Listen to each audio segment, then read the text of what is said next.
Alhamdulillahi Rabbil Alamin. Wa ashhadu an la ilaha illallah wahdahu la sharika lah, syahadatan nadakhiru zakhiratan yaumiddin. Wa ashhadu anna sayyidana Muhammadan abduhu wa rasuluh, afdalul anbiya wa sayyidul mursalin. Allahumma salli wa sallim wa barik wa karrim wa majid wa abdin ala sayyidina wa habibina wa syafi'ina wa gurrati a'yunina wa maulana Muhammadin wa ala alihi wa sahbihi ajma'in. Wa la hawla wa la quwwata illa billahil aliyyil azim. Amma ba'd. Subhanaka la ilma lana illa ma 'allamtana innaka antal alimul hakim. Rabbi shrah li sadri wa yassir li amri wahlul 'uqdatam min lisani yafqahu qawli wahdi qalbi wa saddid bihi lisani. Allahumma arinal haqqa haqqan warzuqna ittiba'ah wa arinal batila batilan warzuqna ijtinabah waj'alna minal ladzina yastami'una al-qawla fayattabi'una ahsanah. Nawaitu ta'allum wa ta'lim wa tadhakkur wa tadhkir wa naf'a wal intifa' wal ifadah wal istifadah wal hath 'ala at-tamassuki bi kitabillah wa sunnati rasulih wa du'a ila al-huda wa dalalata 'ala al-khair ibtigha'a wajhillahi wa mardatihi wa qurbihi wa thawabihi subhanahu wa ta'ala. Wa sallallahu ala sayyidina Muhammad wa ala alihi wa sahbihi wasallam walhamdulillahi rabbil alamin. Assalamualaikum warahmatullahi wabarakatuh. Qala al-musannif rahimahullah wa nafa'ana bihi wa bi'ulumihi fid darain amin radhiyallahu ankum. Wa amma ma'asil jawarih, dan adapun termasuk di antara ketaatan-ketaatannya anggota tubuh. Ya. Sudah selesai kita bahas tentang kemaksiatan-kemaksiatannya hati dan ketaatan-ketaatannya. Maka kita bahas sekarang tentang kemaksiatannya dan ketaatannya anggota tubuh. Kenapa kok yang dibahas hati dulu, baru tubuh, anggota badan? Karena hati ini ibarat jenderalnya, sementara anggota tubuh ini ibarat pasukannya. Inna fil jasadi mudghah, idza saluhat saluha sairul jasad, wa idza fasadat fasada sairul jasad, ala wahyal qalb. Sebagaimana Rasulullah SAW pernah bersabda, ketahuilah di dalam anggota tubuh kalian itu ada segumpal daging, yang kalau sudah baik, daging tadi itu baik semua jasadnya, anggota tubuhnya. Kalau sudah rohaninya baik, jasmaninya baik. Wa idza fasadat fasada sairul jasad. Dan kalau sudah rusak hati seseorang, rusak perangainya, rusak anggota tubuhnya. Ada seorang ulama namanya Al-Imam Al-Asmu'i. Al-Imam Al-Asmu'i. Al-Asmu'i ini pernah ditanya, umurnya 120 tahun tapi kuat. Umurnya 120 tahun tapi fisiknya masih kuat. Mata, telinga, daya ingat, kaki, semuanya masih kuat, normal. Tanya, ya Syekh, antum ini usia bukan main-main, 120 tahun, kok kuat? Kok fisiknya masih seperti anak muda? Dikatakan, karena hatiku gak pernah benci sama orang. Hatiku gak pernah benci sama orang, jadi hatinya bersih, sehingga badannya kuat. Ya, apa itu? Mensan incorpore sano, ya. Di dalam badan yang sehat, ya, ada jiwa yang sehat, atau sebaliknya itu, kurang lebih. Ya itu sudah. Cuman kita harus lebih yakin kepada hadis Nabi. Jadi anggota tubuh ini ibarat rakyat, sementara hati ini ibarat rajanya. Apa katanya raja? Taat maksiatnya anggota tubuh tergantung daripada taat dan maksiatnya hati. Nggak mungkin kita ini bisa bergerak kecuali diawali dengan lintasan hati. Nggak mungkin kita diam kecuali juga karena hati kita kepingin diam. Nggak mungkin kita taat tapi hati kepingin maksiat. Nggak mungkin kita ini maksiat tapi hati kepingin taat. Hati merintah taat, otomatis taat. Hati merintah maksiat, otomatis maksiat. Itu kaitannya antara anggota tubuh dengan hati. Dan seluruh anggota tubuh kita ini perut, mulut, mata, telinga, lisan, kemudian kemaluan, dan semuanya itu adalah merupakan objek penghakiman nanti ada di akhirat. Semua anggota tubuh ini menjadi sebab kenapa kita dihisab oleh Allah Subhanahu wa taala. Inna sam'a wal basara wal fuada kullu ulaika kana anhu mas'ula. Pendengaran, penglihatan, bahkan hati, itu semuanya adalah perkara-perkara yang kita akan ditanya oleh Allah Subhanahu wa taala atasnya. Jadi nanti di akhirat yang bersaksi itu bukan mulut kita. Al-yauma nakhtimu ala afwahihim wa tukallimuna aydihim wa tashhadu alaihim arjuluhum bima kanu yaksibun. Hari ini, hari akhirat adalah hari di mana kami kunci mulut-mulut mereka. Nakhtimu ala afwahihim wa tukallimuna aydihim, yang bicara kepada kami adalah tangannya mereka. Wa tashhadu arjuluhum, dan yang memberikan kesaksian kepada kami adalah kaki-kakinya mereka. Bima kanu yaksibun, atas apa yang mereka perbuat ketika hidup ada di dunia. Yauma tashhadu alaihim alsinatuhum wa aydihim wa arjuluhum bima kanu ya'malun. Dalam ayat yang lain Allah berfirman apa? Hari akhirat adalah hari di mana kaki, tangan, yauma tashhadu alsinatuhum wa aydihim wa arjuluhum bima kanu yaksibun. Lidah ini juga akan bersaksi tapi jujur. Bersaksi, lidah ini bisa bergerak, bisa ngomong, tapi nggak bisa kita kontrol. Nggak bisa kita kontrol. Mulut ini nanti di akhirat akan mengutarakan kejujuran. Dipakai apa saja di mulut, telinga, tangan, kaki, semuanya. Nggak bisa kita kontrol. Kita kepingin bohong itu nggak bisa. Ini bagaimana kita harus betul-betul memanfaatkan anggota tubuh kita untuk taat kepada Allah Subhanahu wa taala. Untuk taat kepada Allah Subhanahu wa taala. Kalau kita taat, berarti kita sudah meregani nikmatnya Allah. Berarti kita sudah mensyukuri nikmatnya Allah. Wah, ditambah wala in syakartum wala in syakartum la azidannakum. Ya. La in syakartum la azidannakum. Ditambah nikmatnya Allah. Apa? Bukan hanya di dunia tapi surga nanti di akhirat. Wala in kafartum, tapi kalau kita salah gunakan nih manfaat nikmat dari Allah Subhanahu wa taala, mata, telinga, semuanya justru untuk durhaka kepada Allah. Nikmat dari Allah malah kita buat kecewa Allah. Ini nggak tahu terima kasih namanya. Maka layak dan pantas berhak untuk mendapatkan cacian, makian, hukuman, sanksi, siksa, neraka nanti di akhirat. Wal iyadu billah min dzalik. Karena itu pastikan betul, nggak tambah umur kita setiap hari, kecuali berkurang kemaksiatan kita, bertambah ketaatan kita kepada Allah Subhanahu wa taala. Itu yang pertama. Yang kedua, hati dibahas lebih dulu daripada anggota tubuh. Kalaupun kita baca kitab Ihya Ulumuddin juga sama ya. Kitab Ihya Ulumuddin dibahas adalah hati dulu. Baru bicara tentang taat maksiatnya anggota tubuh. Yang dibahas taat maksiatnya hati dulu. Kenapa yang dibahas kok maksiatnya dulu? Baru taatnya dulu. Karena maksiat itu lebih berat daripada taat. Buat orang seperti kita ini, melangkahkan kaki menuju surga itu lebih mudah daripada menjauhkan langkah kaki kita daripada neraka. Buat orang seperti kita, mendekat ke surga lebih gampang daripada menjauh dari neraka. Walaupun seharusnya kapan kita dekat dengan surga, kita jauh dari neraka.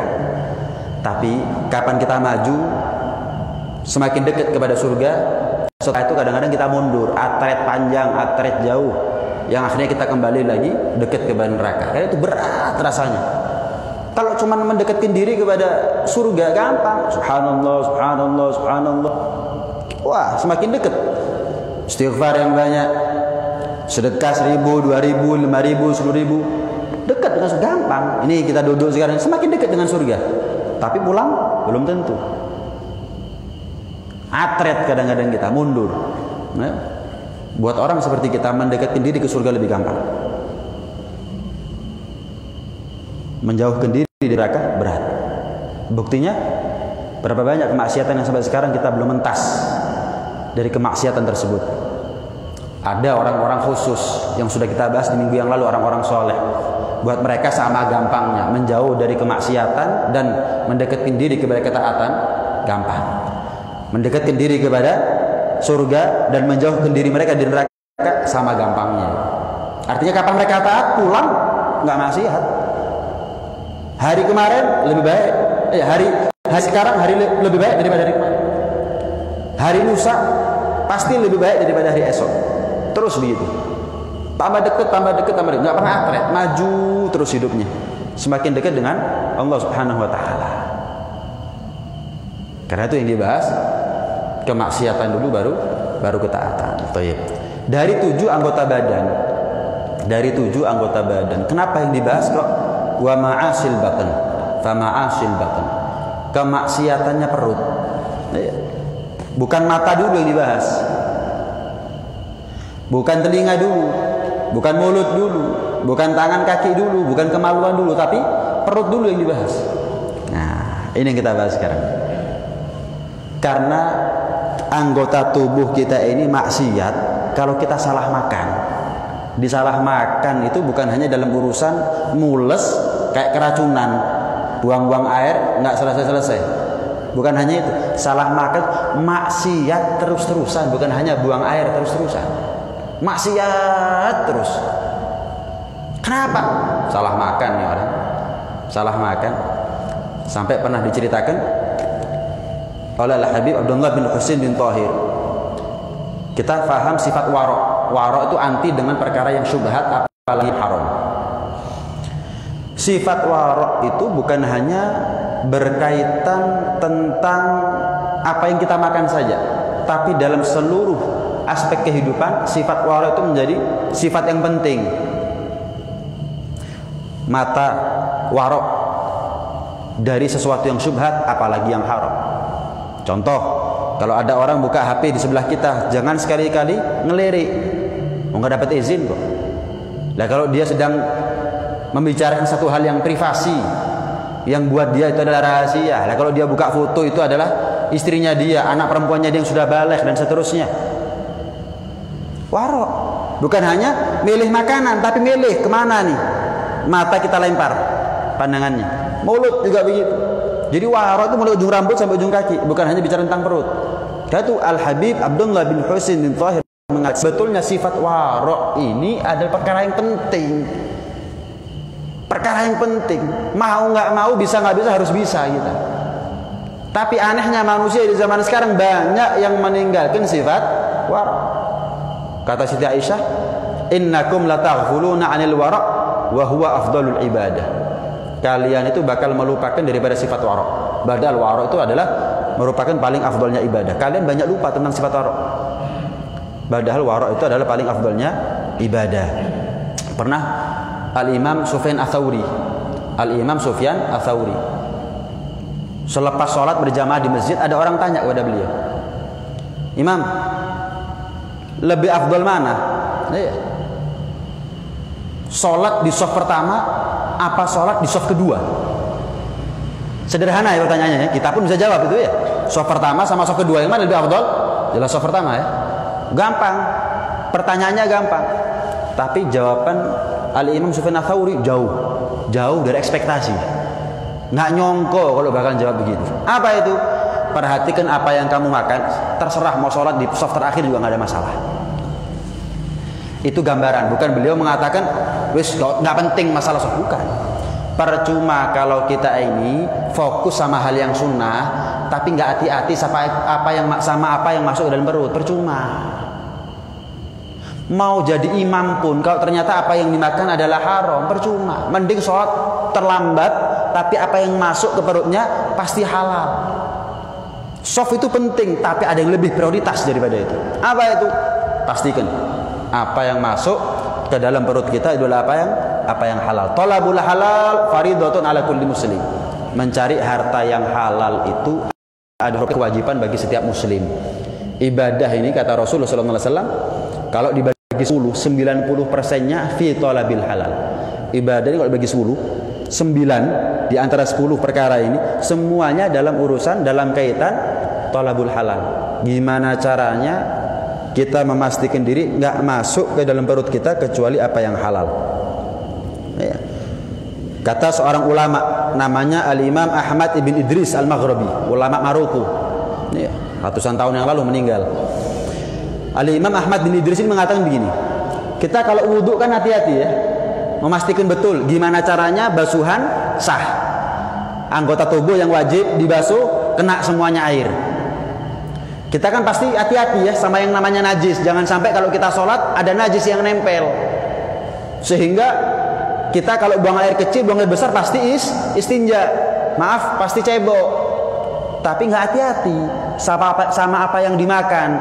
Maaf, kata Al-Imam Ahmad bin Idris, ini sama seperti anjing yang dimakan bangke, tapi kalau kencing ngangkang, wedi kecipratan. Anjing itu apa yang dimakan nggak urusan, tapi kapan kencing buang air kecil ngangkang, takut kecipratan, kan aneh ya. Dirinya sendiri najis. Jangan sampai kita seperti itu. Wudhunya hati-hati. Kapan mau sholat antisipasi dari yang najis, tapi makan sakarepan. Kapan kolu makan sudah. Kelihatan warung enak rame masuk. Nggak ada ketelitian sama sekali. Nggak ada ketelitian sama sekali. Ini warok ini. Betul ya kata Siti Aisyah ya. Banyak kita yang melupakan nih. Kita fokusnya hal-hal yang sunnah kadang-kadang, hal-hal yang merupakan fadilah, bukan hal yang wajib. Seharusnya kita ini lebih memprioritaskan urusan yang wajib. Yang fadilah, yang sifatnya keutamaan ini bonus. Kita bingung sama wadahnya dulu. Kewajiban itu ibarat wadah. Bonus itu ibarat isinya. Lalu kita mau bawa apa yang bonus sekian banyak kalau wadahnya bocor, sampai kepada Allah kosong. Termasuk diantara penyebab bocornya wadah kresek yang kita bawa sebagai bekal nanti di akhirat adalah kita nggak hati-hati sama apa yang kita makan. Teledor, ceroboh, iya, sembrono. Nah, padahal perutnya anak istri itu bukan tong sampah, semua masuk, bukan tong sampah. Cikal bakalnya otot nih perut. Apa yang masuk ke perut? Cikal bakalnya darah, cikal bakalnya urat. Yang itu menjadi media buat kita dan anak istri kita untuk taat ataupun untuk maksiat. Jadi penting ini sebetulnya. Makanya orang dulu, betul ucapannya orang dulu, jangan gampang-gampang marung. Bukan salah marungnya, kurang barokah itu jelas. Kenapa? Karena makanan di rumah lebih berpotensi halal, makanan di luar lebih beresiko haram. Kalau kita kan tahu ya gimana caranya makanan yang di rumah ini halal, belinya di orang muslim, disembelih dengan cara yang tepat. Tapi kalau orang lain kita kan nggak tahu, mau tanya sungkan. Seharusnya kita lebih sering makan akhir juga begitu seharusnya. Jangan dibiarkan mereka mau makan di mana, enggak. Apalagi makanan yang dimasak oleh ibunya itu lebih berkah, lebih manfaat. Ya. Anak ini nggak ngerti. Ya. Akan tiba masanya buat mereka bukan yang penting makan apa, tapi yang penting makan sama siapa. Akan tiba masanya itu. Anak lebih senang makan di kafe, restoran sama teman-temannya. Akan tiba masanya buat mereka masih omangan sego kara pokok ambek ibu gak apa-apa. Tak akan tiba masanya itu. Anak sekarang lebih senang keluyuran di luar. Ya, makan sama temannya, pacarnya, di kafe, warung, restoran. Wah, makannya ibu ini nggak payu, kadang-kadang buang-buang, sampai pegel ibu ini. Ya, kapan nggak masak? Tanya, Bu, masak? Kapan masak? Sehari 3 kali, 1 kali nggak makan di rumah anaknya. Akan tiba masanya anak seperti ini, ternyata yang penting bukan makan apa, ada yang lebih penting daripada itu. Makan sama siapa itu penting ternyata, lebih penting daripada apa yang kita makan. Akan tiba masanya. Kalau kebersamaan kita sama temen SMA 3 tahun, setelah itu dewi-dewi. Kebersamaan kita sama teman kita kuliah 4 tahun, setelah itu sendiri-sendiri. Tapi kalau bersama sama ibu bertahun-tahun, dan ingat nggak selamanya kita sama ibu. Nah, manfaatkan makanannya ibu itu. Lebih berkah, lebih manfaat, lebih berpotensi halal. Nah, itu orang tua harus ngatur anaknya. Gimana caranya anak lebih senang makan makanan ibunya. Nih. Kalau enggak jadi kebiasaan nanti. sampai gede, sampai jadi suami, kalau perlu sampai jadi bapak, punya anak, senengane marung nanti akhirnya. Enggak kolu, padahal makanannya sama. Sini rawon, warung tetap milih warungnya, rawonnya warung. Sama padahal. Ini yang makan, yang bikin ibunya, yang bikin istrinya, nggak dimakan. Bayar, yang ini gratis, nggak dimakan ya. Nih, makanya boros orang sekarang. Sambat tok di sini. Kenapa? Kasih belanja istri, nggak dimakan, makan di warung, beli lagi. Orang tuanya, anaknya. Hati-hati. Ya, itu kan termasuk kesembronoan. Ya. Akibat daripada ya, kita nggak hati-hati sama apa yang masuk ke dalam perutnya kita itu macam-macam. Pertama, ibadah kita percuma. Ibadah kita ditolak oleh Allah Subhanahu wa taala. Allah berfirman, ya ayyuhar rusul kulu minat thayyibat wa'malu sholihah. Wahai sekalian para nabi, makan yang baik, baru bicara tentang amal soleh. Ini gambaran nabi, para rasul utusan Allah, manusia suci, manusia pilihan, manusia istimewa. Yang pertama kali Allah perintah kepada mereka bukan wa'malu sholihah, beramal soleh. Kulu minat thayyibat dulu, makan yang halal dulu, baru bicara amal yang soleh. Jangan bicara amal soleh kalau ternyata kita nggak hati-hati sama makanan yang masuk ke perut kita. Kata Al-Imam Sufyan Ats-Tsauri, "Adz-dzambu la yukaffiruhu illal halal." Dosa itu tidak akan terampuni kecuali karena sebab ibadah yang dilandasi daripada makanan yang halal. Dosa itu tidak akan terampuni kecuali dilandasi oleh ibadah yang dilakukan oleh orang yang makan makanan yang halal. Koruptor haji mabrur, sholat sarungnya curian, waduh sarung BHS ngenteni tuku gak duwe, ya nyolong wis pisan ae penro sensasi ini. Sholat diterima sama Allah? Nggak diterima. Dikatakan apa? Tasaddaqa min haram au anfaqahu fi ta'atin fahuwa kaman yutahhir thawbahu bil baul. Barang siapa yang bersedekah, sedekah tapi hasil dari yang haram. Ya, dipikir kayak Robin Hood. Nyuri uangnya orang kaya untuk sedekah kepada orang miskin. Nggak ada, Robin Hood itu cuma film. Dalam syariat tetap haram hukumnya, nggak boleh. Sedekah tapi dari hasil korupsi. Atau dia infakkan harta curiannya, harta yang haram untuk sesuatu yang taat, perbuatan taat. Berangkat haji dengan harta yang haram. Ini ya. Kemudian nyantuni anak yatim, janda terluntar dengan harta yang haram. Apapun itu sama seperti orang yang menyucikan bajunya dengan kencingnya. Niatnya membersihkan baju tapi dengan kencing. Niatnya taat kepada Allah tapi hartanya haram, percuma. Bukan tambah baik, tambah nggak karu-karuan.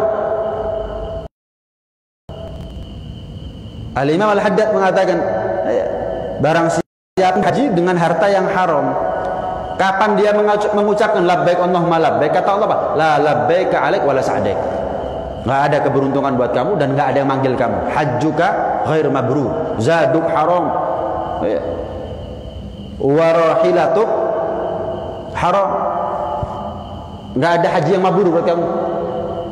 Bekalnya kamu haram, kendaraannya kamu haram. Nggak ada keberuntungan buat kamu. Nggak ada yang panggil kamu. Haji mabrur nggak ada. Ditolak sama Allah Subhanahu wa taala. Persis seperti sabda Nabi sallallahu alaihi wasallam, "Man ishtara thawban bi asyrati dirahim wa fiha dirhamun min haram lam yataqabbalillah lahu salatan madama alaihi yang beli baju harganya 10 dirham. 1 dirham di antara 10 dirham itu adalah harta yang haram, maka tidak Allah terima sholatnya dia selagi pakaian itu masih menempel dalam badannya. Beli baju atau sarung harganya 10, 9-nya halal, 1-nya curian hartanya, dipakai untuk sholat, nggak diterima sholatnya oleh Allah Subhanahu wa taala. Bukan 90%-nya diterima, 1%-nya ditolak. Jadi nilai 90, nggak 100, enggak, 0 nilainya. 0 nilainya, nggak ada artinya sama sekali. Kenapa? Innallaha thayyibun la yaqbalu illa thayyiba. Allah itu maha pantas nggak nerima sesuatu kecuali yang pantas. Apa pantas kita suguhkan, kita sajikan kepada Allah ketaatan yang bermula daripada perut yang haram. Lau shallaitum hatta takunu kal hanaya. Abdullah bin Umar, putra Sayyidina Umar bin Khattab mengatakan, kalau perlu kalian itu taat sholat sampai kal hanaya, seperti busur, banyak rukuk sampai bungkuk seperti busur. Wasumtum hatta takunu kal auta, kalian banyak puasa sampai seperti senarnya gitar. Lam yataqabbal minkum, tidak diterima oleh Allah daripada kalian illa biwara'il hajiz, kecuali penyebabnya adalah sifat wara' yang menjadi penghalang daripada segala yang syubhat, apalagi yang haram.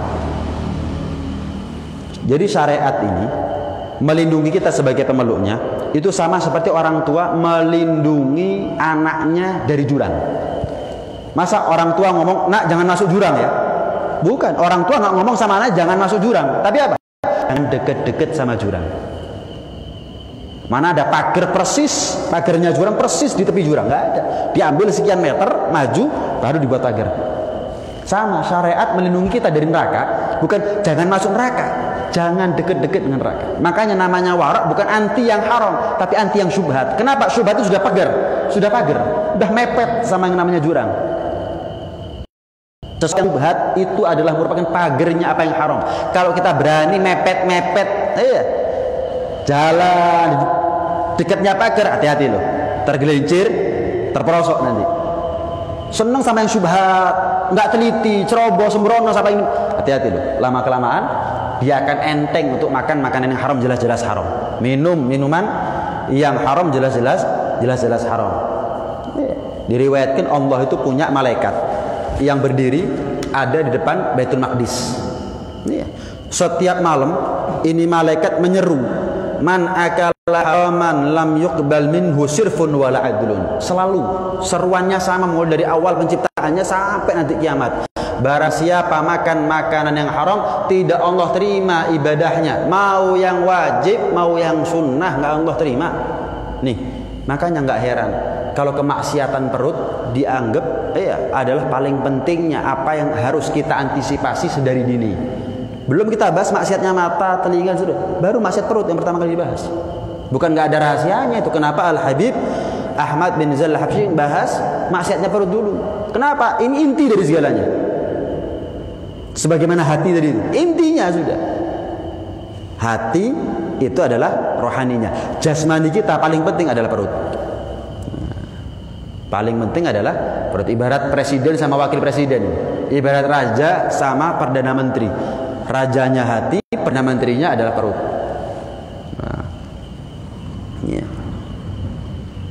Pernah seorang ulama namanya Ibn Asbat. Ibn Asbat mengatakan, kamu lihat ada seorang pemuda taat, ahli ibadah. Itu setan bilang sama anak buahnya, iblis bilang sama anak buahnya, coba kamu lihat aja dia makan makanannya apa, dia kalau sarapan sarapannya apa, makan siang, makan malam, apa yang dimakan. Kalau haram, jarno, biarkan. Mau ibadah mau dari gimana, selagi dia makannya haram, jarno wis. Iya, gak usah digoda, nggak usah digoda, akan tersesat dengan sendirinya. Cari mangsa yang lain aja, biarkan dia capek dengan dirinya sendiri. Hati-hati. Ya, naudzubillah min dzalik. Setan itu milih-milih mau mangsa siapa. Kalau ada orang yang taat tapi makanannya haram, ujarno, ini bukan mangsa ya. Ini bukan target, bukan sasaran. Biarkan, nanti di akhirat tahu urusannya dia, tahu tempatnya dia di mana. Sama seperti saya, kata iblis. Masuk neraka sama seperti saya. Ya. Dalam Subat dikatakan wa ta'atun mimman haraman ya'kulu mithlul bina'i fawqa maujin yuj'alu. Ketaatan yang dibangun di atas makanan yang haram itu sama seperti rumah atau bangunan yang dibangun di atas ombak lautan. Nggak mungkin bangun rumah di atas laut, yang nggak mungkin. Taat tapi makanannya haram juga nggak mungkin diterima sama Allah Subhanahu Wa Taala. PR ini. Jangan sampai apa yang masuk ke perutnya kita padahal kita belajar, sama seperti mereka, saudara-saudara kita yang nggak belajar, masuk ke perutnya apa, sama dengan kita. Berarti yang rugi bukan mereka, yang lebih rugi adalah kita. Lah kok bisa itu loh? Perilaku kita yang belajar ini, ya, setiap hari, setiap malam kita taklim, tapi perilaku kita sama seperti mereka yang setiap hari nggak taklim. Yang masuk ke perut kita sama mereka sama itu. Mereka pokoknya semua enak masuk. Kita juga begitu. Pokoknya kepingin beli. Nggak tahu halal, haram, bos nggak ngurus. Hati-hati. Kemudian akibat dari makanan yang haram, akibat buruk daripada makanan yang haram yang kedua adalah doa tidak mungkin diijabah oleh Allah Subhanahu wa taala. Doa ditolak. Sa'ad bin Abi Waqqas, sahabat Nabi, minta kepada Rasulullah, "Ya Rasulullah, saya lama sama Anda, lama khidmat. Mbok ya saya doakan agar doa saya ini menjadi doa yang mustajab. Saya lama bantu Anda ya Rasul. Mbok ya saya ini didoakan agar doa saya ini mustajab." Apa kata Rasulullah? "Ya Sa'ad, atib mat'amak takun mustajabad da'wah." Sa'ad, perhatikan saja apa yang makan, otomatis doa kamu akan doa mustajab. Lihat nasihatnya Nabi. Bukan didoakan sama Nabi, perhatikan, dinasihati malah. Apa yang kamu makan perhatikan, otomatis doanya kamu mustajab. Makanya orang dulu itu ada istilah idubasin. Iya, anaknya sakit dibawa, iya, ke kiai, ke ulama, habaib yang soleh, yang taat, dikasih, iya, air liurnya ulama tersebut orang soleh dikasih waras, langsung waras, subhanallah. Lah kalau kita dapat basinya dong nggak waras-waras. Kenapa? Yang makanannya kita nggak sama seperti makanannya mereka. Iya. Orang dulu orang tuanya sakit minta didoakan, insya Allah sembuh. Orang sekarang didoakan besok dapat kabar orang tua saya meninggal, beb. Ya, kenapa? Beda kelasnya. Ya meninggal tapi takdir dari Allah Subhanahu wa taala. Cuman ya, doa mustajab itu doanya orang dulu. Kenapa? Bermula dari perut. Mereka nggak makan kecuali hasil tani kadang-kadang. Mereka bertani. Orang dulu bertani, jarang beli itu jarang. Lombok nanam sendiri, padi nanam sendiri, apa ya nanam sendiri, jarang beli. Kalaupun beli kepada ya tetangga-tetangga yang sama muslim, yang kenal. Jarang kan warung-warung seperti itu, minimarket, supermarket seperti itu, jarang. Jadi beli temen nempel misalnya gitu, ya itu sudah. Tapi kan sama-sama halalnya. Sehingga apa yang masuk ke perut mereka halal. Dungo nih mandi, ya. Doanya manjur. Yahya bin Mu'adz mengatakan begini. Ini ajib nih. Ucapan Yahya bin Mu'adz begini. Ketaatan itu ibarat lemari. Ketaatan itu ibarat lemari. Namanya lemari butuh kunci. Kuncinya untuk kita taat doa. Namanya kunci butuh gerigi. Mana ada kunci los gitu?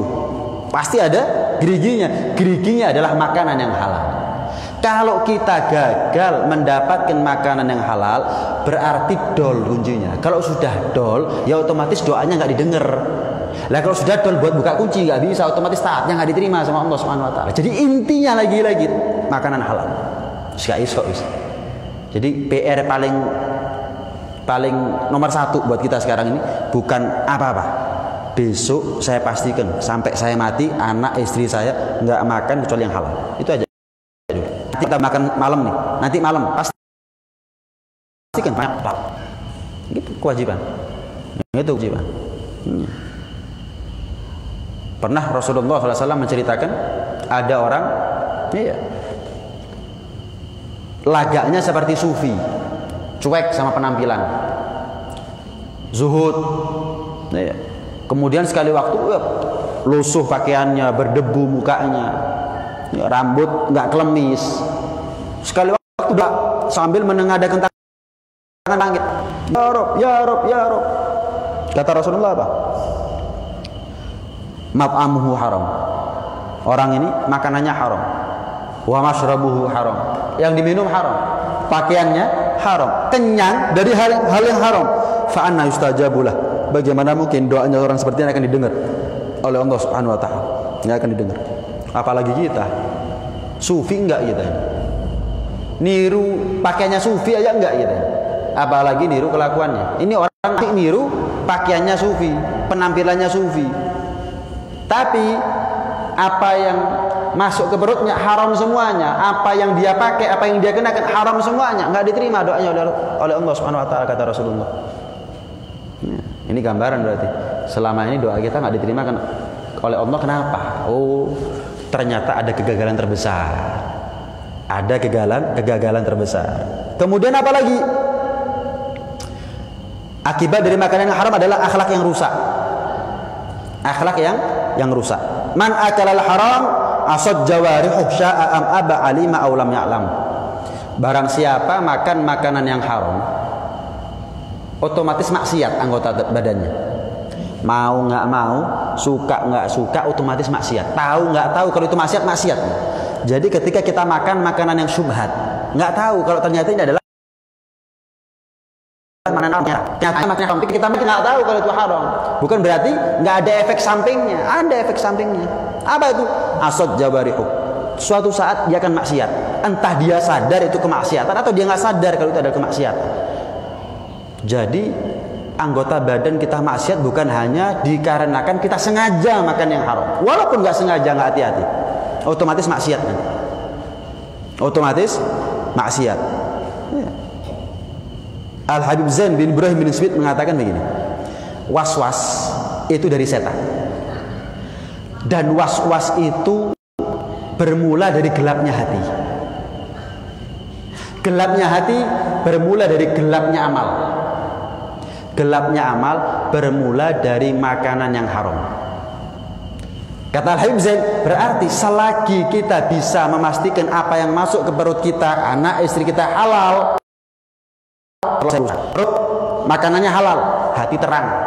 Hati terang bukan tempatnya setan, tapi tempatnya malaikat. Bukan tempatnya azab, tapi tempatnya rahmat dari Allah Subhanahu wa taala. Hati terang, perilaku baik. Kalau sudah perilaku baik, otomatis nggak ada uang bagi setan untuk memberikan was-was kepada kita dengan bersitan pikiran yang macam-macam. Niat maksiat ini, niat maksiat, nggak ada. Nggak ada. Sama seperti Yahya bin Mu'adz itu. Lemari itu taat, butuh kunci. Butuh kunci, itu amal. Amal yang baik butuh gerigi agar bisa buka kuncinya. Itu adalah makanan yang halal.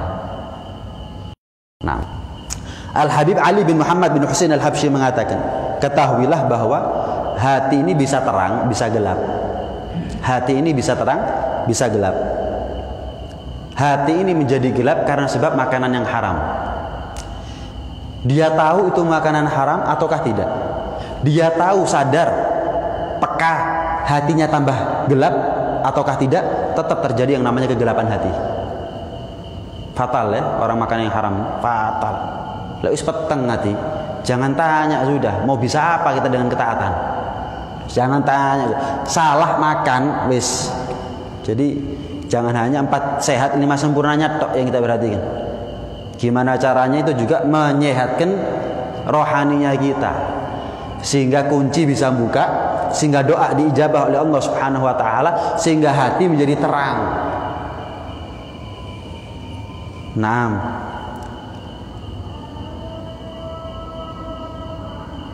Kemudian diceritakan Al-Habib Hasan bin Saleh Al-Bahr. Al-Habib Hasan bin Saleh Al-Bahr ini ketika beliau masih santri, wali besar Al-Habib Hasan bin Saleh Al-Bahr. Ketika beliau sebagai santri, beliau itu setiap buka puasa itu makannya kurma yang dicocol dengan minyak wijen. Wis, kalau kita apa rasanya? Enakan kurma tok, coba dicocol sampai minyak wijen. Ini cocol minyak wijen. Iya, biar enteng gitu masuknya. Kan namanya orang puasa kemudian seret, bukanya dengan kurma dicocol minyak wijen. Tetangga santri ngasih hadiah roti. Ketika dikasih hadiah roti, iya, beliau dan santri-santri yang lain itu merasakan semangat yang nggak seperti kemarin. Turun semangatnya, ngantuk. Ibadah sedikit capek, loh kok nggak seperti kemarin ya? Kemarin enak begitu, biasa ibadah tengah malam, ini kok Waduh, ada apa ini? Mulai dari situ, oh jangan-jangan dari roti. Enggak seudon sih, cuma jangan-jangan dari roti. Langsung, enggak, jangan dimakan, kasihkan kepada binatang. Kemudian kita kembali kepada kurma yang dicocol dengan minyak wijen tadi itu. Seperti ceritanya Sayyidina Abu Bakar Siddiq, dikasih budaknya susu. Ya. Sayyidina Abu Bakar kalau dikasih orang, mesti tanya dari mana? Dari mana? Sayyidina Abu Bakar sekali waktu dikasih susu sama budaknya, enggak tanya dari mana. Diminum, gelek. Tanya. Tuan kok dungaren, enggak tanya dari mana ini susu. Loh memang dari mana? Dari hasil dukun. Tadi ada orang sambat sama saya ruqyah dia dengan cara-cara jahiliyah. Ya, dukun istilahnya. Saya dikasih imbalan susu, saya kasihkan kepada Anda. Saya kira Anda bakal tanya, Anda nggak tanya langsung diminum. Itu langsung dilogok sampai perutnya itu kosong, yang keluar sampai darah. Padahal diminum sedikit itu. Bukan diminum habis, diminum sedikit, dilogok sampai kosong perutnya, nggak keluar kecuali darah. Budaknya heran, wahai tuan, darah cuma sedikit, kenapa harus dilogok sampai perut kosong sampai keluar darah? Kalau perlu keluar bersamaan dengan nyawaku, aku rela. Kalau mati tak logok saya mati nggak apa-apa. Daripada apa? Man akalal haram. Iya. Nabata kullu lahmin nabata min haram fannaru aula bih. Setiap daging yang tumbuh dari harta yang haram, kata Nabi, lebih baik yang tumbuh bukan daging tapi api. Ada lagi riwayat fannaru aula bih, setiap daging yang tumbuh dari harta yang haram, tempatnya dia yang layak adalah neraka bukan surga. Ada lagi Imamul Haramain, seorang ulama, gurunya Imam Ghazali ini. Imamul Haramain gurunya Imam Ghazali. Ketika beliau masih kecil, beliau masih bayi saat itu, belum sampai 2 tahun umurnya. Abahnya selalu wanti-wanti kepada ibunya, wahai istriku, ini jangan sampai disusui kecuali dari air susunya kamu loh ya. Oh iya, sekali waktu ditinggal, ada tetangganya masuk, tetangganya Imamul Haramain masuk ke rumah, ngelihat ada anak kecil nangis-nangis, disusoni. Anak kecil nangis, disusoni sudah. Disusoni. Ibunya keluar mungkin dari dapur atau dari kamar mandi, kelihatan ini diwalik anak itu. Imamul Haramain diwalik. Dilogok. Tokno, ayo, goyang. Digoyang. Dilaporkan hal tersebut kepada suaminya, Al-Imam Al-Juwaini, ayahnya Imamul Haramain. Bukan ngamuk sama istri, ya opo, lak mati lah, ya opo, enggak. Kalau perlu sampai mati enggak apa-apa. Daripada anak ini gede, ada sesuatu yang enggak jelas masuk ke perutnya, akhirnya dia maksiat, bikin malu keluarga, mending mati. Orang dulu gitu. Singkat cerita, jadilah Imamul Haramain gurunya Imam Ghazali. Imamul Haramain kalau ngajar ada kayak mau ngomong, cadel, pelat begitu. Tanya santrinya, antum kalau ngajar kok kayak agak berat gitu loh, ngomong apa, gagap mungkin ya, gagap, enggak tahu, kalau di kitab disebutkan kabuah ini bisa gagap, bisa cadel, kok kayak berat, mau ngomong berat gitu. Tanya, kenapa? Ini akibat dari sisa-sisa air susu dari tetangga ibuku dulu. Wali ya tahu, ini akibat dari sisa air susu tetangganya ibuku dulu ketika aku masih kecil. Tanpa izin dari ibuku disusoni sama dia. Padahal sudah diwalik itu, dilogok itu. Kalau perlu sampai mati anaknya. Masih ada itu sisanya. Sayyidina Abu Bakar itu, ya dilogok sampai keluar darah, sampai berdoa kepada Allah. Ya Allah, apa yang aku usahakan sudah. Apa yang tersisa untuk menahan ya Allah. Aku sudah berusaha untuk mengeluarkannya. Apa yang tertahan, Engkau yang menahannya ya Allah. Ampuni kami ya Allah, ampuni aku ya Allah, maafkan aku ya Allah. Lihat, kalau kita garo, mosok dilogok kita, garo aku, mati wis, selesai urusannya ya. Bukan terus dilogok tadi apa mari, ya istighfar ping 3 lah mari ya. Subhanallah. Itu kita sudah kelasnya memang beda, makanya bukan kelasnya kita jadi sahabat, jadi ulama, bukan kelasnya kita. Walaupun saya bukan kelasnya ulama, saking wajib ngajar, nggak wajib nggak ngajar saya, nggak berani. Munafik terang-terangan itu namanya, wis. Saking wajib. Kalau nggak ngajar berarti saya meninggalkan 2 kewajiban. Nunggu soleh dulu baru ngajar. Nggak sama kan seperti yang pernah saya bahas. Dakwah itu nggak nunggu jadi orang soleh, sebagaimana sholat nggak nunggu kita khusyuk terlebih dahulu. Sambil memperbaiki diri, dakwah. Sambil memperbaiki sholat, ya biar khusyuk, ya sholat terus. Sampai kaya, bukan nunggu kaya baru sedekah. Itu gambarannya. Banyak akibat-akibat daripada makanan yang haram yang lain. Insya Allah lain kesempatan akan sebab akibat daripada makanan haram yang perlu kita tahu bersama. Mudah-mudahan Allah berikan kepada kita satu rezeki yang halal, yang manfaat, yang barokah. Iya, yang Allah tidak mengazab kita, yang Allah tidak menghisab kita akibat rezeki tersebut, dan mudah-mudahan kita diselamatkan, kita, keluarga kita diselamatkan dunia dan akhirat, zahir maupun batinnya. Amin Allahumma amin. Amin ya rabbal alamin. Rabbana anfa'na bima 'allamtana, rabbi 'allimna